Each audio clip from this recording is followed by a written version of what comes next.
ജനുവരി 1 മുതൽ ജിമ്മിൽ പോയി തുടങ്ങും. അല്ലെങ്കിൽ ഒരു 20 മിനിറ്റ് നടക്കണം. പലപ്പോഴും പലരുടെയും ന്യൂ ഇയർ റെസൊല്യൂഷൻസ് ഇതായിരിക്കും. ആസ് എ ബിസിനസ് ഓണർ നിങ്ങളെ സംബന്ധിച്ചിടത്തോളം നിങ്ങളുടെ ഹെൽത്ത് പോലെ തന്നെ ഇമ്പോർട്ടൻ്റ് ആണ് ബിസിനസ്സിൻ്റെ ഹെൽത്തും. അപ്പോൾ ബിസിനസ്സിൻ്റെ ഹെൽത്ത് ഈ വർഷം മുതൽ ഞാൻ കൃത്യമായി മോണിറ്റർ ചെയ്യും എന്നായിരിക്കണം നിങ്ങളുടെ ബിസിനസ്സിന് വേണ്ടിയുള്ള ഒരു റെസൊല്യൂഷൻ. അളക്കാൻ പറ്റാത്തതൊന്നും വളർത്താൻ പറ്റില്ല.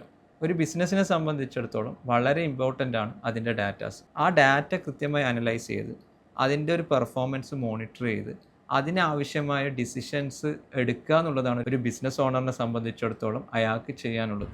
ഡെയിലി ഓഫീസിൽ വരണമെന്നൊന്നുമില്ല, പക്ഷേ വീക്കിലി ഒരു തവണയെങ്കിലും കൃത്യമായി ഇരുന്ന് ഇത് മോണിറ്റർ ചെയ്യുക. അങ്ങനെ ഒരു തീരുമാനം ഈ വർഷം മുതൽ എടുക്കുക. അപ്പോൾ ചുരുങ്ങിയ സ്റ്റെപ്പിൽ അല്ലെങ്കിൽ ചെറിയ ചെറിയ റിപ്പോർട്ടിലൂടെ നമുക്ക് എന്ത് ചെയ്യാം, ഈ മോണിറ്ററിങ് സ്റ്റാർട്ട് ചെയ്യാൻ പറ്റും. അതായത് സെയിൽസ് റിപ്പോർട്ട്, GP റിപ്പോർട്ട്, ഇതൊക്കെ നിങ്ങൾ എടുക്കുന്നതായിരിക്കും. അപ്പോൾ എത്രയും പെട്ടെന്ന് ഈ വർഷത്തെ അല്ലെ 2025 അക്കൗണ്ട്സിൽ ക്ലോസ് ചെയ്തിട്ട് അതിൻ്റെ സെയിൽസും അതേപോലെ തന്നെ അതിൻ്റെ മാർജിൻ ഇങ്ങനെയുള്ള കാര്യങ്ങൾ നിങ്ങൾ എന്ത് ചെയ്യുക, ഒന്ന് മോണിറ്റർ ചെയ്യുക. പിന്നെ നെക്സ്റ്റ് വീക്ക് മുതൽ, കാരണം ഈ വർഷത്തെ നിങ്ങൾക്കൊരു സെയിൽസ് ടാർഗറ്റ് ഇടാൻ പറ്റും. ഈ വർഷം ഒരു 3 മില്യൺ ആണ് സെയിൽ ഉള്ളതെങ്കിൽ എനിക്കൊരു 10% ഗ്രോത്ത് വേണം, അല്ലെങ്കിൽ 15% ഗ്രോത്ത് വേണം. അപ്പോൾ ഒരു 3.3 മില്യണിലേക്ക് എത്തണം.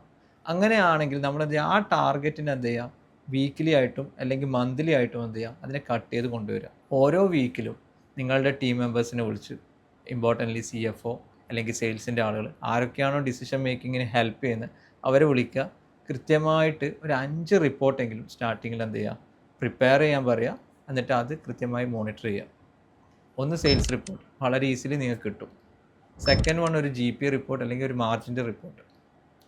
Third one break even analysis. കഴിഞ്ഞ വർഷത്തെ എക്സ്പെൻസിനെ മോണിറ്റർ ചെയ്തിട്ട് ഈ വർഷം നമുക്ക് ബ്രേക്ക് ഈവൻ ആണെങ്കിൽ എത്രയാണ് സെയിൽ, അല്ലെങ്കിൽ ഈ വീക്ക് ബ്രേക്ക് ഈവൻ ആണെങ്കിൽ എത്ര സെയിൽ, അല്ലെങ്കിൽ ഈ മന്ത് ബ്രേക്ക് ഈവൻ ആണെങ്കിൽ എത്ര സെയിൽ, അതെന്ത് ചെയ്യുക, ആ ഒരു ബ്രേക്ക് ഈവൻ അനാലിസിസ് നോക്കുക. അതേപോലെ തന്നെ എക്സ്പെൻസ് റിപ്പോർട്ട്, ഈ വീക്കിലുള്ള എക്സ്പെൻസ്, അടുത്ത വീക്കിൽ നമ്മൾ വരുന്ന എക്സ്പെൻസസുകൾ, ഏതെങ്കിലും എന്താ പറയുക വേണ്ടാത്ത എക്സ്പെൻസ് വന്നിട്ടുണ്ടോ, അല്ലെങ്കിൽ ആക്സിഡൻ്റലായിട്ടുള്ള എന്തെങ്കിലും എക്സ്പെൻസ് കയറിയിട്ടുണ്ടോ. അപ്പോൾ ആ രൂപത്തിൽ എക്സ്പെൻസിനെ ഒന്ന് ജസ്റ്റ് മോണിറ്റർ ചെയ്യുക.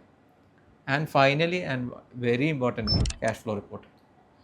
ഈ വീക്കിൽ എന്തെങ്കിലും ക്യാഷിൻ്റെ ഷോർട്ടോ അങ്ങനെ എന്തെങ്കിലും വന്നിട്ടുണ്ടോ, അടുത്ത വീക്കിൽ എന്തൊക്കെ പേയ്മെൻറ്റ്സ് ചെയ്യണം, അതിന് വേണ്ടുന്ന ഇൻഫ്ലോ ഉണ്ടോ, ഒരു ക്യാഷ് ഫ്ലോ പ്രൊജക്ഷൻ, നെക്സ്റ്റ് വീക്കിലേക്കുള്ള ക്യാഷ് ഫ്ലോ പ്രൊജക്ഷൻ.